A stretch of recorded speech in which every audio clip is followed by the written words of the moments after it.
여기서는 이제 수행, 우리가 이제 고행이 꼭 좋은 건 아닌데, 그래도 1차적으로 이제 부처님 수행을 이야기하면 고행이라고 하는 표현을 또 뺄 수가 없습니다, 사실은.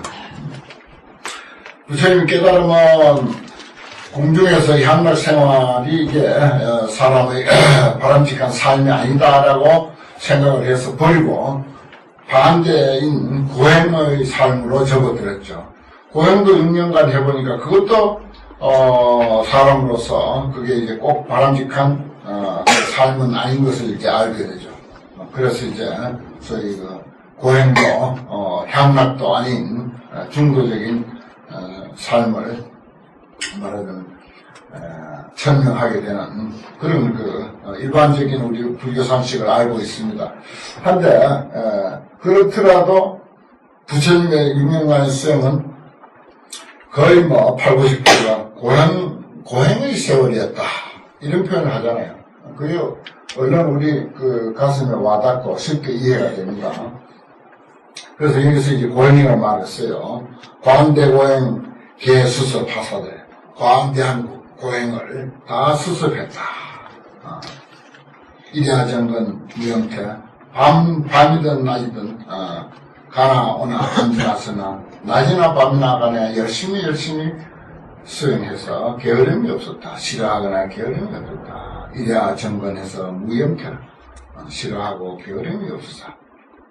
이도 난도 사작으로 이미 제도하기 어려운 것을 제도한 사작으로서 이런 표현이 여기 아주 자주 나오네요. 이 광명각품은 글자를 이제 줄여서 쓰다 보니까 이도 난도 제도하기 어려운 것을 이미 제도한 사작으로서 보화중생 시기행위로다.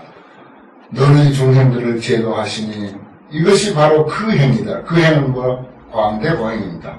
광대고행 개수습한 바로 그 행위다. 여기 계속 시기행이라고 10번을 반복해서 나오고 있죠.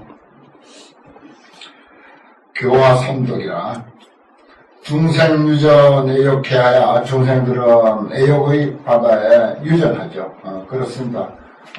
그게 뭐가 됐든지 그렇게 고생스럽다고 하면서도 계속 거기에 그 일을 하고 있습니다. 그 일이 무슨 일이 됐든지 간에 포교당 운영도 그렇고 주지살도 그렇고 부정살도 그렇고 힘든다 하면서 그 일을 계속하죠. 결국 그것은 뭐라고? 애욕입니다. 애착이에요.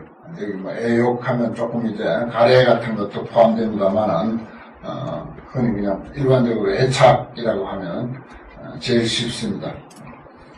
너나 할 것 없이 그게 좋은 일이 됐든지 나쁜 일이 됐든지 거의 애착이라고 이렇게 표현하면 10중 8구 다 맞습니다. 무명망과야 대우박일세. 무명이 뒤덮여서 무명의 그물이 뒤덮여가지고서 크게 근심스럽고 핍박할세. 그렇습니다. 중생이 애욕의 바다에 유전하는 거, 그건 결국 따지고 보면 번외무명이다. 그게 우리를 뒤덮고 있어서 우리를 근심스럽게 하고 핍박한다. 지인용명으로서 실단지하시니 부처님이나 누구나 할 것 없이 다 그런 삶을 살았죠. 그러나 지인은 부처님을 말하는 것입니다. 지극히 의지신니. 이거 이제 도교나 유교적인 표현이죠. 그러나 이제 불교에서도 가끔 이런 표현을 합니다. 지인, 지극히 의지신니. 누구겠어요? 결국은 부처님입니다. 부처님이 용명으로 실단지하시니. 다 그것을 끊어서 제거하시니. 이것을 무명의 그물을 끊고 애욕의 흐름을 끊고 이 모든 것을 다 끊으시니 서역당년 시기행위로다. 그 서원, 부처님이 그 애욕을 끊으려고 하는 그 서원이 또한 마땅히 그러하니 시기행위로다. 그렇죠. 중생 무변 서원도 번뇌 무진 서원 단 그러잖아요. 번뇌가 아무리 많다 한들 명석코 내가 끊고 말이라. 그게 이제 광대 고행이었다. 수행이었다. 그런 말입니다. 당연히 그 서원이 또한 당연히 그 행위더라. 그다음 두 번째 개송. 세간은 방일하고 착오욕하여 오욕에 집착해 있다. 세상 사람들은 방일해서 오욕에 집착해 있어서 불실분별 수중골세 분별을 불실분별 쉽답게 분별하지 아니해서 중고를 받을세. 수중골세 이렇게 읽어야 돼요. 수중고일세가 아닙니다. 읽는 뭐 여기 이제 토를 어쩔 수 없이 일세라고 그렇게 이제 달아놓게 됐습니다만 수중골세라고 옛날 그 원칙적인 토 읽는 방법은 그래요. 봉행불교 상섭심 내가 참 이 구절에 아주 많은 것을 느꼈습니다. 세상 사람들은 방일해서 오욕에 집착해 있다. 그리고 그 오욕에 집착해 있으면서도 그 경계들을 제대로 분별하지 못하고 온갖 고통을 받는다. 불실분별수 중고 그것을 분별하지 못하고 온갖 고통을 받는다. 그럼 어떻게 해야 되냐?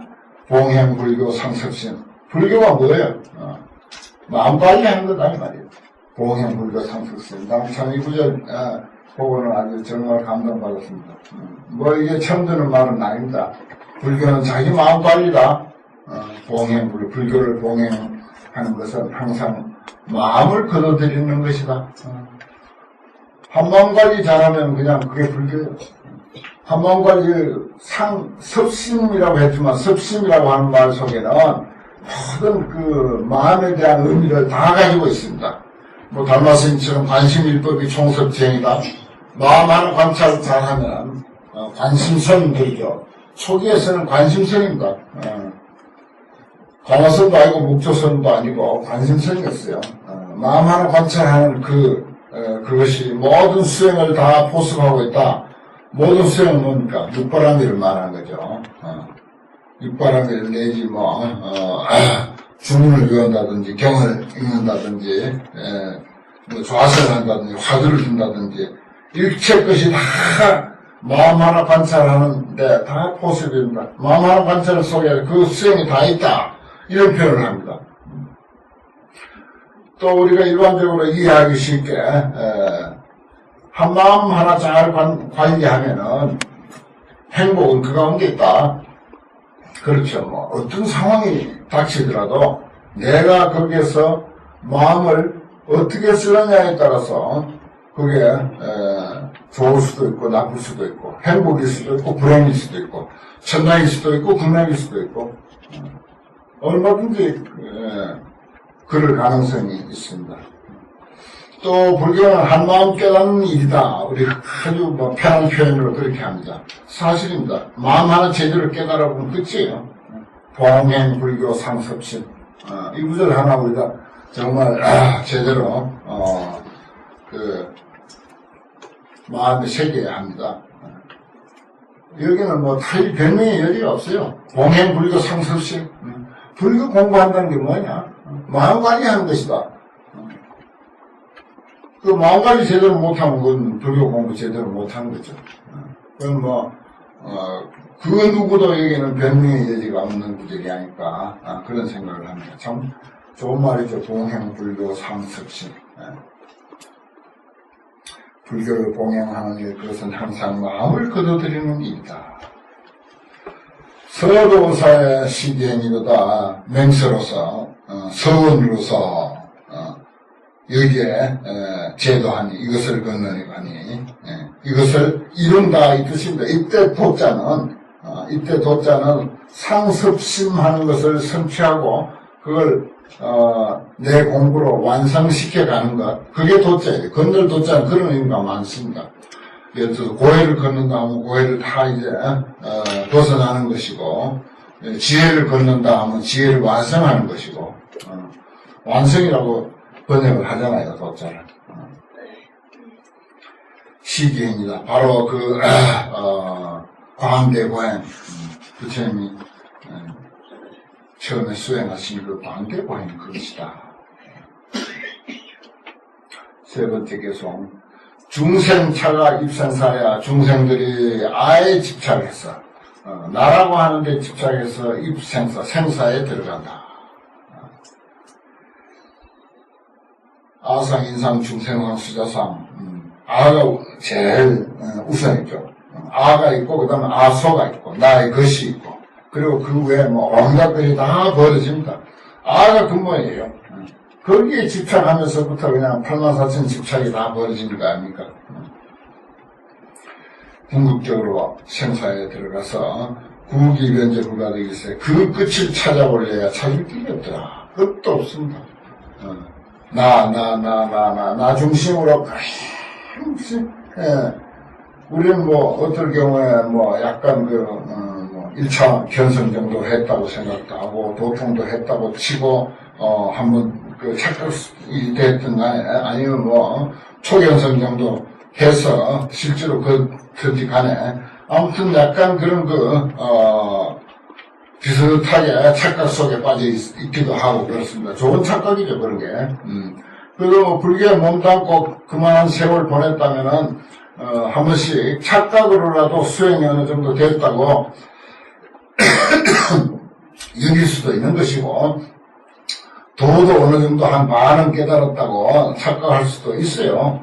또 그런 착각은 또 괜찮아요, 또. 그래서 나에 대한 집착을 이야기할 때 나에 대한 끝도 없다. 나에 대한 세계가 펼쳐지는데 그 끝도 없다. 구기변제 불가득이라고 하는 이런 말들이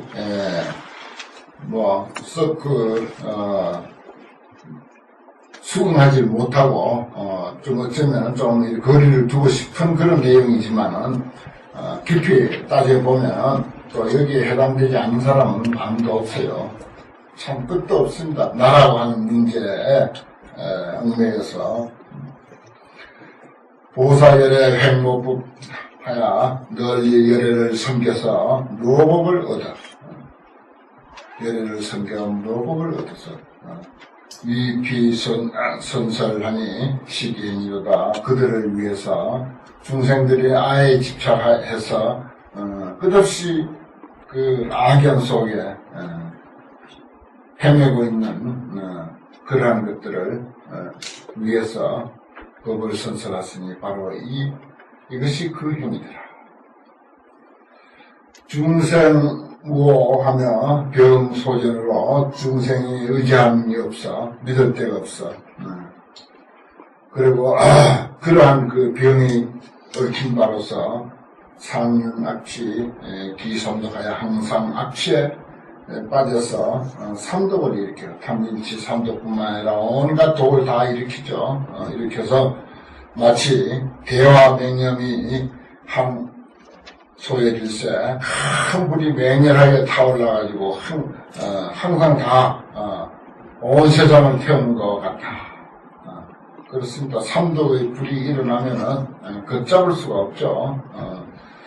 마음의 평정을 유지할 때는 언제 무슨 삼독의 불이 있느냐 이렇게 생각이 들지만은 어느 순간 어떤 상황에 우리가 닥쳐서 나도 모르는 사이에 삼독의 불이 활활 타오를 때 감당 못하죠. 대화가 맹렬해요. 그래서 항소리를 항상 뜨겁게 타고 있더라. 정신 도피 시경이 이루다 청량한 마음, 텅 빈 마음으로 그러한 것을 건너가니 이 또한 그 행위더라.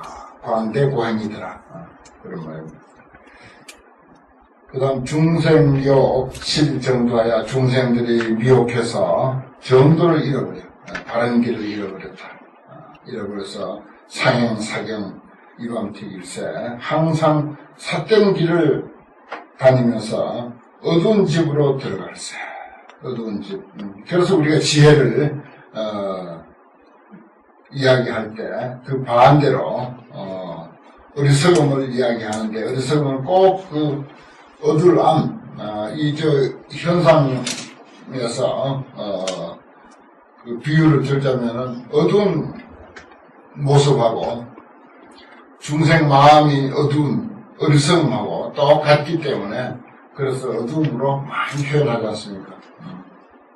바른 길을 잃어버렸다. 그리고 어디로 들어가냐? 캄캄한 집 속으로 들어간다. 삿된 길을 가다가다 결국은 캄캄한 집 속으로 들어간다.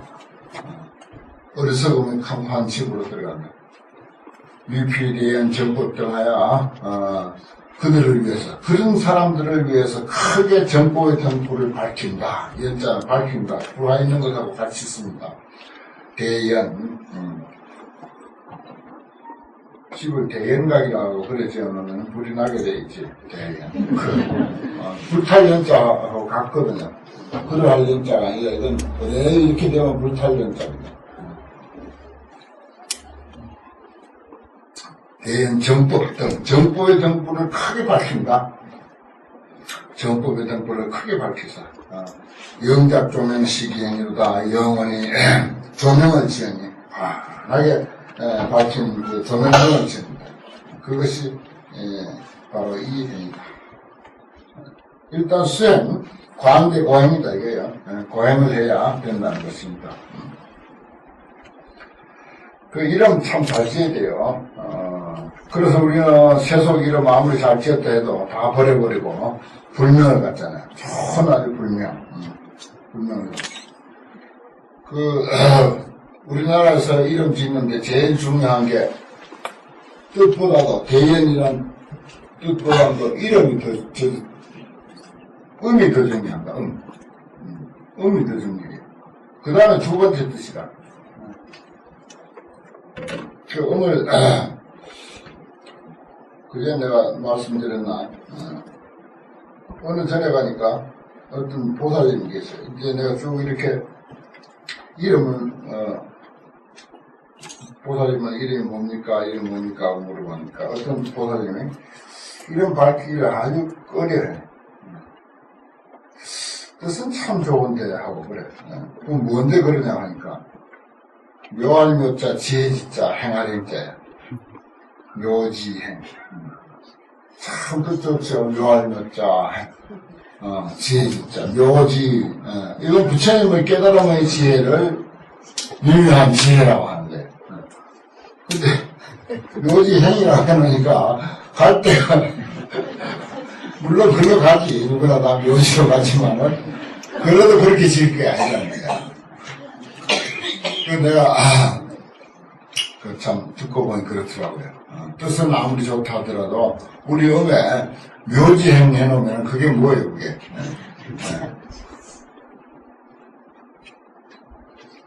그러니까 스님들은 다 주지 사시면서 이름 지어줘야 할 그런 입장에 모두 있으니까 참 주의해서 짓고 이름 지어놓고 한 최소한 일주일 이상 이렇게 책상 앞에다 걸어놓고 음미를 해봐야 돼. 뜻으로도 음미해보고 음으로 읽어보고 자기 상식이 더 이상 안 미친다면 뭐 어쩔 수 없어 그때는. 그렇지만 자기 상식이 미치는데 묘지행이라고 지면 안 되는 거지. 그것 정도는 분별해야 해서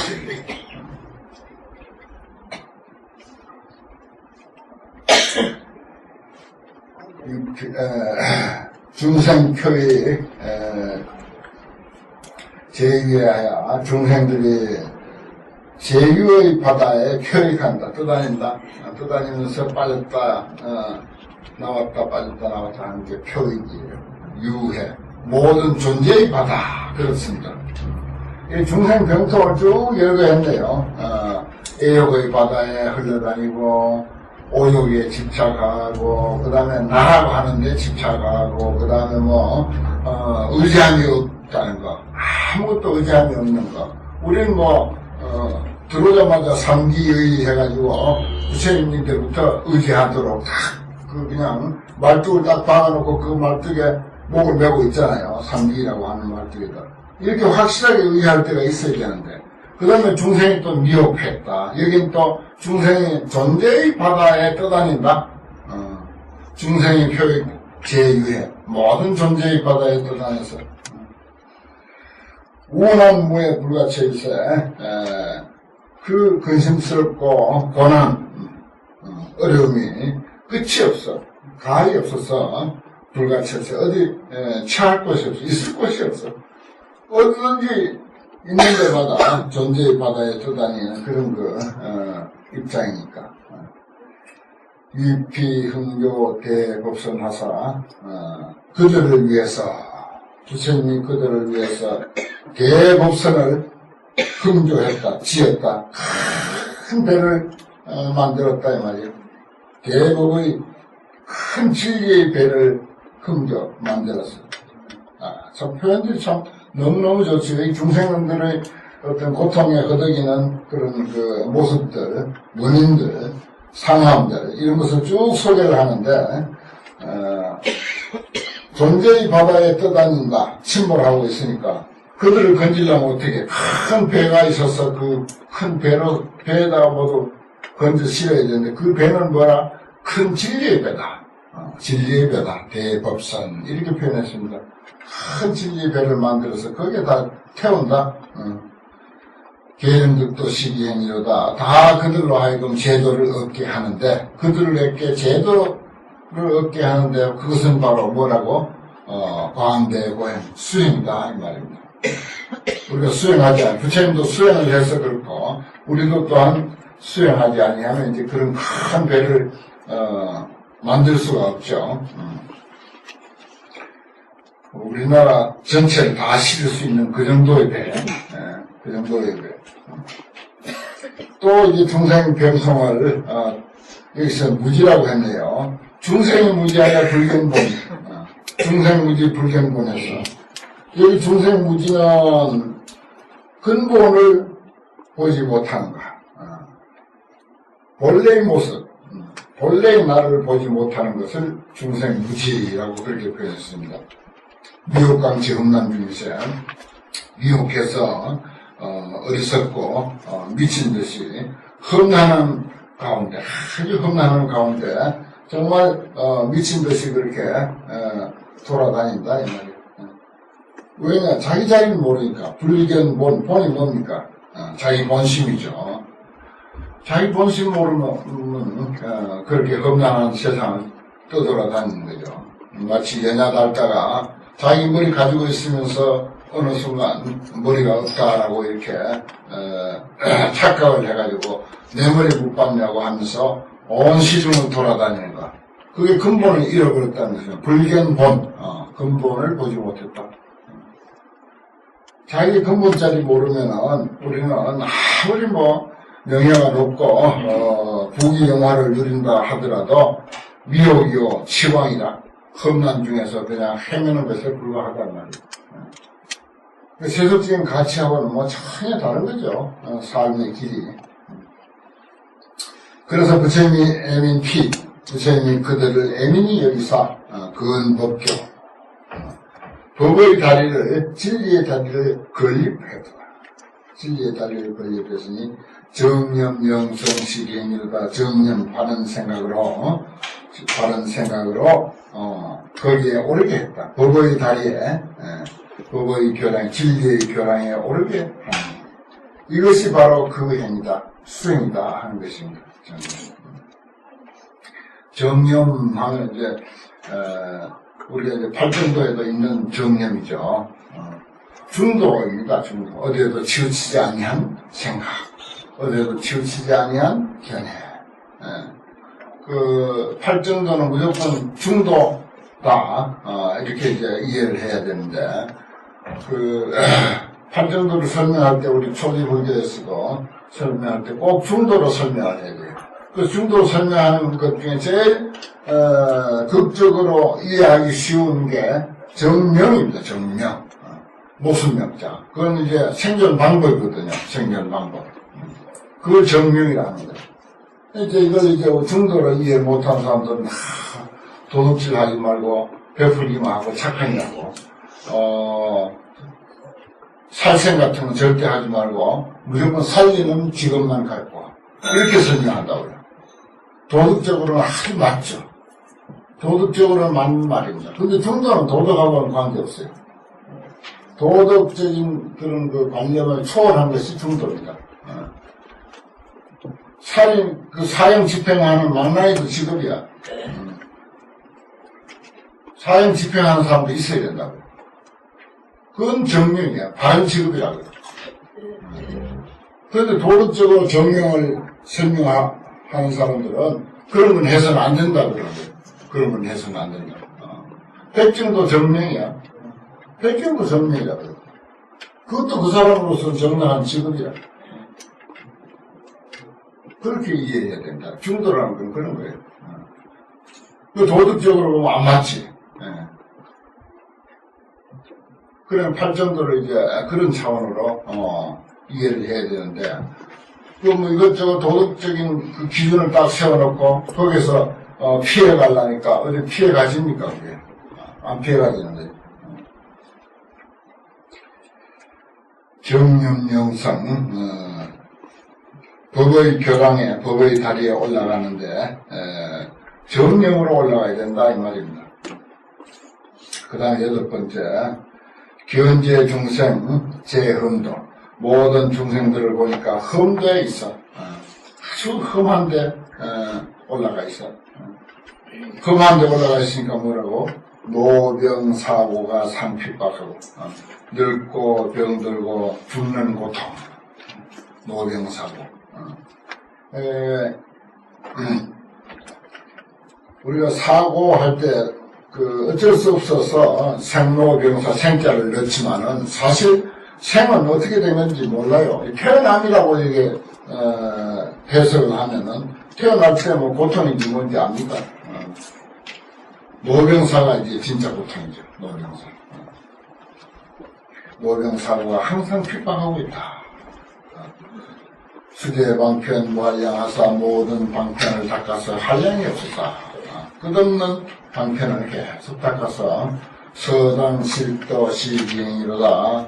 서원으로서 당연히 다 제도하니 이것이 그 행위다.